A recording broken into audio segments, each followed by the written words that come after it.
Welcome back to round 2 of the YugiTuber Grand Championship. In this match, we have the TheCardGuyz in red, who's playing Yosenju's, going up against none other than MegaCapitalG himself in the blue, who is playing his Boojins. And with us for today's commentary, we have Nim Nim. What's up, guys? So, looking at both of these matchups, we have Yosenju's versus Boojins, and obviously we saw Randy open up pretty well with the Yamato, of course. He didn't even have to use Tanky or anything to get to it.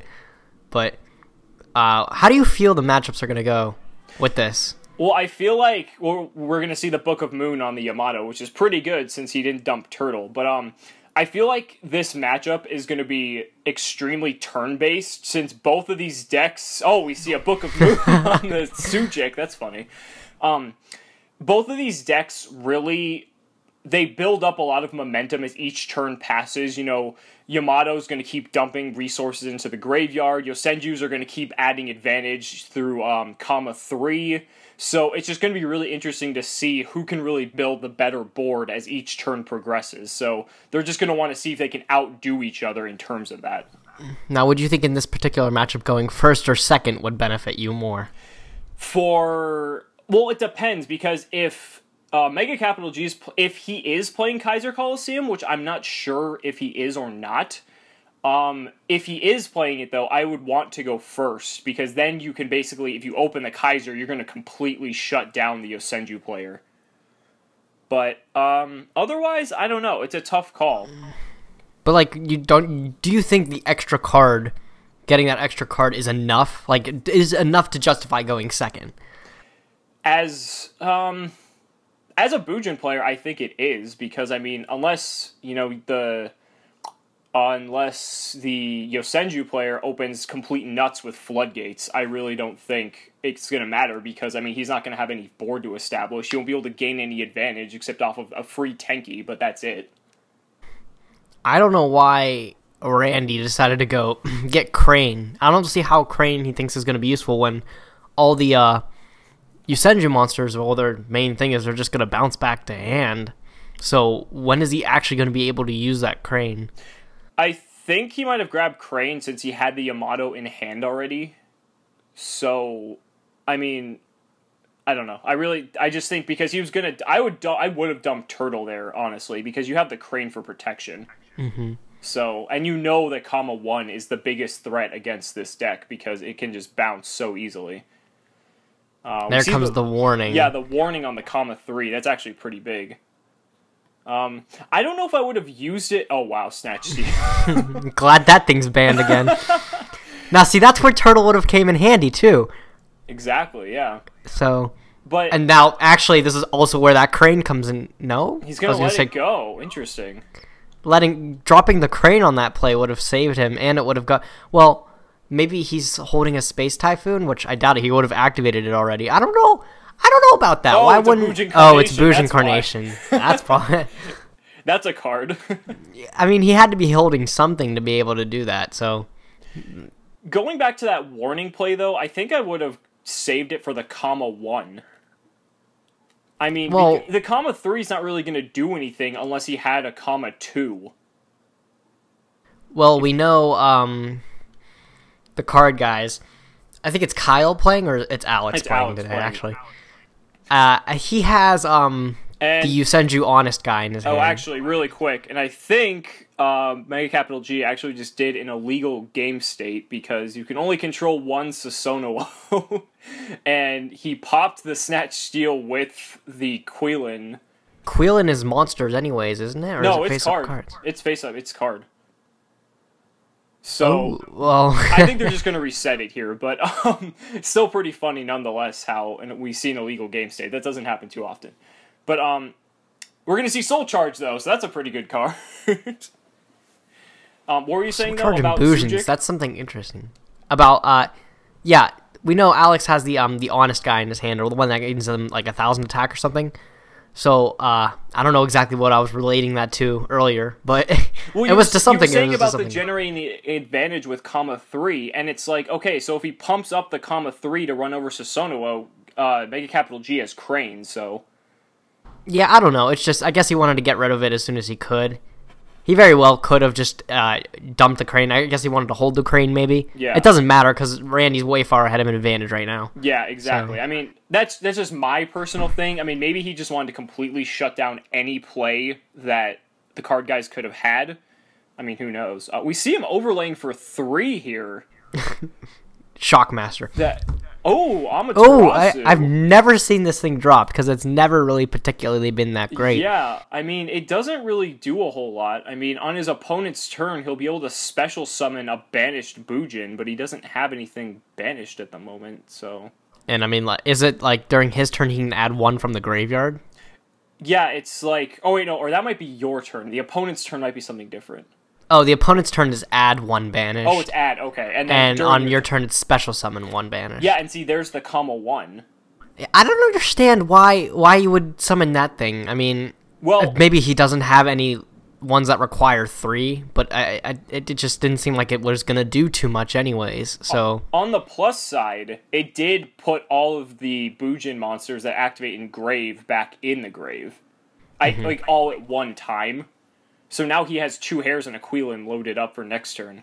But anything he did with soul charges just became pretty much irrelevant. Yeah, no, I agree with you. It was still an awkward play, but I mean, hey. And there comes the crane. Yeah. But the thing is, now Alex is going to go into Lightning Shidoi with his 2 Yusendris to get rid of his Susanoo. Well, he should. That's just me, because then Randy has no cards to work with, and Alex pretty much has game right there. Well, he can't go into Lightning Shidori because that comma 1's gonna die. How? Because it got... crane. Oh, no, he attacked with Susanoo. I'm sorry. No, yeah, that's what I was thinking. thinking. He attacked with comma 1 for some reason. So, yeah, like... Well, he's going to have a Hairume, but the Hairume's not going to really do too much. Yeah. Or, wait, can he Cowboy? No, he can't. Oh, does comma... What is that, comma 2? Does it go half of its attack? Yeah, so he's going to take 900. Or 950. Because it's on Tenki. Tenki, okay. Yeah. Those extra 50 life points, man.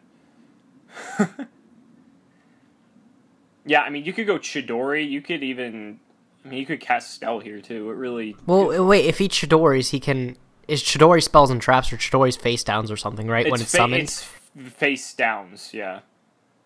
Even if he goes Castel or something. Castel? So he... No, go ahead. If he goes Castel to put, like, the... what is it? The Susanoo back. And then it would force Randy to point for point the Hairume, leaving not only Randy with no cards, but, well, it would leave Alex with none either. So I don't know what I'm thinking, but yeah, that's why I like the Castel better here, because the Chidori only has 1900, so the Harume could still run it over. I don't know. He looks like he's trying to decide what he wants to do. Silent Honor Arc would be hella good right now, though, because then he could take it and he's 100 over Hairume. That's true, so yeah. Hairume couldn't do anything. But it looks like he's going to set one, and that he's going to just pass. Interesting. I guess he's not really afraid of losing. But then again, I would be hella scared right now, though, because that Susanoo is still alive, and I hope that Trap is going to do something, because he still has to work through a hair. And a turtle, maybe. Is a turtle in the graveyard? No, he has 2 hairs and a Quillen in grave right now. Still a hair. Two hairs. That's still... That's a lot. I wouldn't feel safe not doing anything. I know. He's putting a lot into that back row. And there comes the Space Typhoon. So we're going to see what that is right there. That's rough. And it's a warning? I still wouldn't feel safe, though. That seems really awkward. Mirror Force? Oh my god, if it is. Nope. No. It looks like he's going to take all of it. And MegaCapitalG and there's the cowboy for the cowboy. Very questionable plays from Alex there. Alex could have easily controlled the game from that point had he gone Silent Honor Arc. I don't even know if he extra decks it, but still, the more I think about it... Even if you would have gone Castel, that still would have been better than not. Not doing anything at all. Exactly. Yeah, that was a very risky play. But we're going to go into game 2. MegaCapitalG taking game 1. Very... I wouldn't say convincingly. I'd say it was kind of lucky at the end there that the card guys made the wrong move. Going back to that illegal game state with a Susanoo, that reminds me, back when I used to play Spellbooks, and I was at like an ARG event in Columbus, the guy had summoned like 3 Susanuus, and I didn't even notice, and he's just attacking with all of them. I'm like, and then some guy comes over after, he's like, you can't do that, right? I'm like, God damn it, because I could have won, but like, whatever. I was mad after that, though. So again, Randy opening up with Yamato. Is anything ever different with this deck? No, but he opened Yamato and Tenki, so I don't even think he had to search for the Yamato. I think he searched out Mikazuchi. But he dumped the turtle this time, learning his lesson that Kama 1 is a pain in the ass. And what did he grab off the duality? Was it Dimensional Prison? Yes. Okay. So we see Kama 2. Yeah, I don't know about giving... I mean, I know the card guys forced Capital G to go first, but I feel like he's in the favorable position, especially considering that MegaCapitalG didn't draw any back row whatsoever. I think, as far as Yusenjus, I think they're better second turn. Yeah. Because they're I don't know, actually, what I'm thinking. I think because allowing your opponent to go second against an open board isn't really that fantastic either. Mm-hmm. Which the Yusenju player wouldn't be able to really set up anything particularly fabulous, so... Yeah. But, so yeah, Sujik pumping up the Kama 2 to 28. He's going to attack directly for 14, and then he's going to set 4 back row and pass. One of which we know is a Dimensional Prison. So we're going to see the Mikazuchi get dropped. And that could potentially be very potent, because now, I mean, MegaCapitalG can just generate a ton of advantage, but it's going to be hit with Bottomless, so it's not even going to matter. So that's unfortunate. I don't know why... Well, I could see why Randy's just building up kind of advantage here. Because he has a... Well, the best that TheCardGuyz can do right now is they can just keep poking with that Kama... What is it, Kama 2? Kama 2, yeah. Yeah, I mean, it doesn't look like they can really get over that Yamato, because maybe... That's something weird, though, because... He can keep attacking directly, sure, but eventually Randy's going to do something to just blow him out if they don't get rid of that Yamato. So, it's just like Randy's just going to keep sitting back there, getting cards to his graveyard, getting ready to just completely dominate him. I mean, it makes sense, though, because that's what Bujins do best. They don't really need to be aggressive until they feel that they are, primed enough to do so. Yeah, and, I guess Alex feels safe enough, just keep, poking... with the Yusenjus, and because he doesn't have to worry about the Yamato, he can keep poking through, but eventually I feel Randy's just going to come back, and all those little pokes aren't going to do a single thing. Well, he's not going to be poking through now since that Kama 2 got Effect Veiler. Well, now he's going to be able to point for point that Yamato, but I still wouldn't even attack into it because I'd be scared of Crane. Exactly. And they're here, Randy's saying damage calc, so we're going to see either an Honest or a Crane. Yeah. So I mean, yeah, Alex does have the what is it, the 1,000 attack guy. I don't know how much he gains. Yeah, it's 1,000. The Honest guy in his hand, but it's not enough. I still, because Crane makes it 36, and Honest will just make it higher. Oh, and Honest, a Soul Transition. That's a really good card. I didn't think of that. That's an interesting. But wait, he can't activate it during damage calculation. I think. Since they weren't, they're not, officially declaring phases, I think, he was doing that before, because Capital G is the one who said it, I think TheCardGuyz just did it, preemptively. Well, no, the thing is, in that situation, I would have asked, You would have gone through the process. Is the attack declaration okay and everything? Because if I go to damage calculation and you try to activate that, that's not how it's going to work. So... I guess it's just it's kind of Randy to do that, but he definitely could have easily. Especially because MegaCapitalG doesn't have any back row, it's kind of difficult for him to say, oh, is attack declaration okay before, especially because he has nothing back there. You know what I mean? But the way I thought of it is Alex is committing to an attack anyway, so he's obviously thinking he can somehow get through that Yamato. So he wouldn't just attack and then say, oh, activate Soul Transition in response to my own attack. So he was obviously hoping to make it through there. Yo, that's... that is a card. That's deadly. Is that every single... Oh, wait, that is every monster in his graveyard. That is up to 5 cards in his opponent's... Actually, in any graveyard, yeah. But I think MegaCapitalG is going to chain Hair. So it just keeps Susanoo alive. Just for at least the turn. I would have chained the turtle, honestly. And there is exactly why I would have chained the turtle. Actually, I don't... Unless... No, because MegaCapitalG obviously has a Crane or an Honest, so... Either way... So yeah, chaining the turtle would have been the smarter play, because then he couldn't have comma 1 back the Susanoo. It doesn't look like Randy's going to be coming back from this, though. Because what do we know he has in his hand? He has a Crane in his hand. And Crane or Honest, and I think that's it. I think a Bush Incarnation would be hella clutch, though, right now. It's the best card in their deck. But he has the other Yamato, so what's it matter? That's pretty nice to have another one. Yep. And he knows that Dimensional Prison's back there, so he's not going to attack. He's going to grab... Please tell me he knows to dump Turtle now. Okay. Oh, thank God. He has the Turtle. And his back row is going to get MST'd. Oh, Decree. Yeah, it would have been a lot more useful turn 1. Yeah. It still would have been useful there, though. But regardless, that's the name of the game. That Soul Release was huge, though. So we see the comma 1 come down, as well as the Sujik. Now, wait. Yeah, Alex does know he has Crane in hand, so I mean, like, this is going to at least last Randy another turn. Not necessarily, because he can overlay into something now. Or not. He's just going to go ahead and just take him back.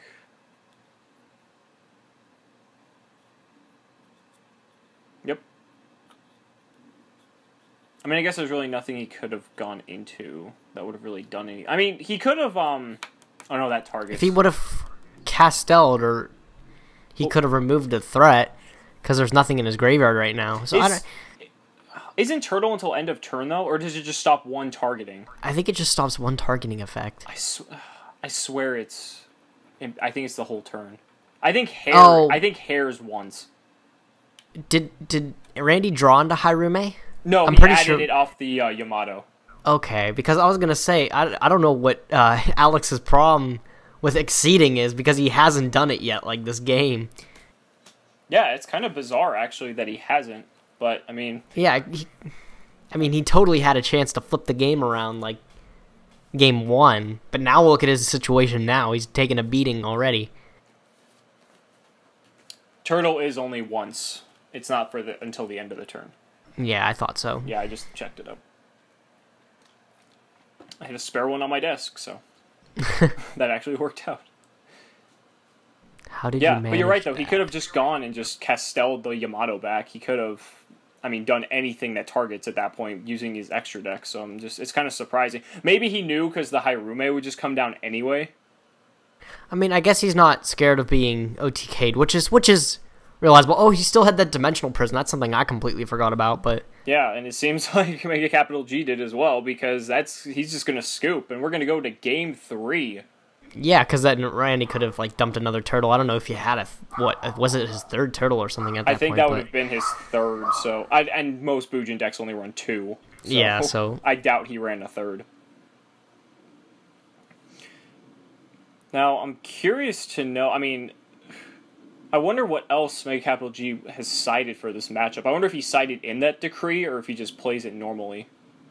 I know Randy, when he posted like his own commentary for his own matchup on his channel for the first match, and I remember he said he didn't want to play Ritual Beast or Yusenju because he hadn't even looked at the decks. Oh. So I don't know if he even prepared properly for these two decks, because he probably didn't think he was going to face him. And sure enough, look what he ends up facing, both of them. That Space Typhoon's going to come down and hit that tanky real quick. That's big, because if that... we're going to see Honest come down. To go for that 1100. Oh my god. That's just going to compensate for the Upstart Goblin, though, so it's like... He got that 100 damage in! But hey, it bounces back to hand, so it's not all bad. It's like a Yosenju of his own. And speaking of that... Curious to know what Randy has in his back row there. Maybe they're 2 Royal Decrees. Because I don't think you would side in Royal Decree if you still play back row. I would against Senju. I mean, they're traps. If you can take out their traps, I mean, they. Well, have we actually seen Randy activate any traps this whole game besides like he didn't even activate the Royal Decree. Game 1. Oh well, I got to think of how slim his trap lineup was, because maybe he main decks Royal Decree. And that could be another thing too. It's possible, but I mean, back there he has 3 back rows, so he's got something. I don't know. Maybe I'm thinking those would be 3 bluffs or like 3 spells or something, because he hasn't done shit with them. Like, so this is beating really him funny, over the head kind for of back 21. and forth happening.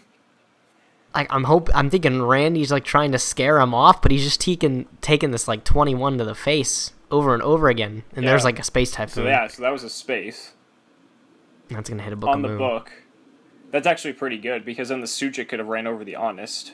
And there's a Tenki. That's a nice top deck. So obviously we know Randy doesn't have any monsters or anything in hand, pretty much. Yeah, but now he's got Yamato, so things are gonna get bottomless. That's that sucks. Decree. Decree. That's gonna definitely put him ahead here. Yeah, and so now we can just start building up some resources. Because we only know Alex has the 2100 guy. He's not 2100, but that's what he's been doing with him. So if Randy can get a Crane to his hand, he knows Alex doesn't have any other cards in hand. Otherwise, Alex would have just kept beating him over the head for more than 2100. Yeah, but it looks like he's not going to get anything because Effect Veiler got dropped on it.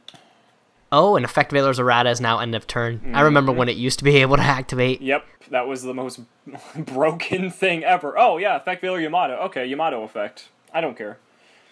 Oh, but he has the And comma it looked 1. like Alex did get into a comma 1. That's all he needs. Did he top deck into that?